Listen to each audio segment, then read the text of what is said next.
एक बार फिर से चर्चाओं में घिर चुके हैं उड़ीसा के वीके पांडियन। देश छोड़कर हो जाएंगे विदेश में शिफ्ट, जहां चर्चाएं ऐसे भी है कि वो देश छोड़कर अब विदेश में नौकरी करेंगे। जी हां, ठीक सुना आपने।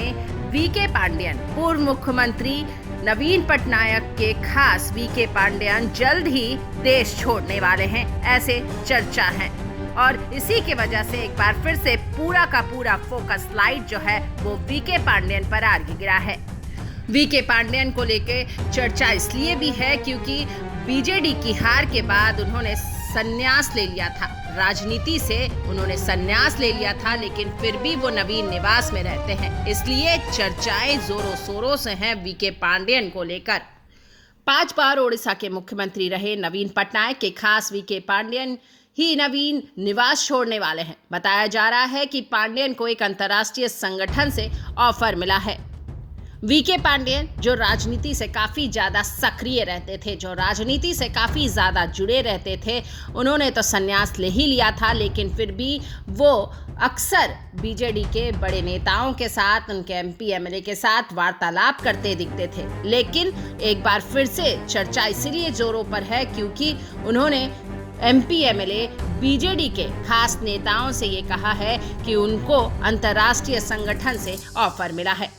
ओडिशा कैडर के आईएएस अधिकारी पांडियन 2011 में नवीन पटनायक के नीति सचिव के तौर पर सीएमओ में शामिल हुए थे। उन्होंने बीजेडी के निर्विवाद सुप्रीमो नवीन पटनायक को 2014 और 2019 में राज्य में सत्ता में बनाए रखने में अहम भूमिका निभाई थी। फिर वे आईएएस से स्वैच्छिक सेवानिवृत्ति लेकर बीजेडी में शामिल हो गए और 2025 के चुनाव में पार्टी का नेतृत्व किया। यह अलग बात है कि पार्टी भाजपा से चुनाव हार गई। चुनावी हार के बाद पांडियन ने घोषणा की कि उन्होंने राजनीति से संन्यास ले लिया है। उन्होंने एक चुनावी रैली में कहा था कि अगर बीजेडी चुनाव हार गई तो वे राजनीति छोड़ देंगे। जून 2024 में पार्टी की हार के बाद वे कभी भी बीजेडी के राज्य मुख्यालय शाखा भवन नहीं गए, लेकिन वे नवीन निवास में मौजूद रहकर नवीन पटनायक की ओर से बीजेडी पार्टी के मामलों को देख रेख रहे थे। और इसीलिए लोगों का कहना था कि पांडियन अभी भी पीछे नहीं हटे हैं, अभी भी वे बीजेडी को संभाले हुए हैं।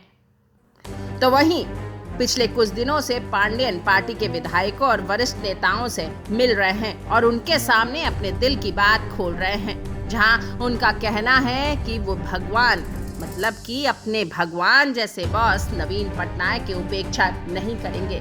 लेकिन साथ ही साथ उनका ये भी कहना है कि मुझे अंतर्राष्ट्रीय संगठन से यानी कि विदेश से ऑफर आया है, जहां मैं नौकरी करने भी जा सकता हूं। अब ऐसी चर्चाएं तो कुछ लोग के लिए खुशी की बात होगी कि पांडियन को बीजेडी से काफ़ी ज़्यादा दूर होना पड़ेगा, तो वहीं कुछ लोगों को काफ़ी ज़्यादा दिक्कत हो रहा है कि अब बीजेडी की कैसी हालचाल रहेगी पांडियन के विदेश शिफ्ट होने के बाद। अब तो ये समय ही बताएगा कि क्या वीके पांडियन के विदेश शिफ्ट होने से बीजेडी बट जाएगी या फिर अपनी सीधी साधी चाल से चलती रहेगी।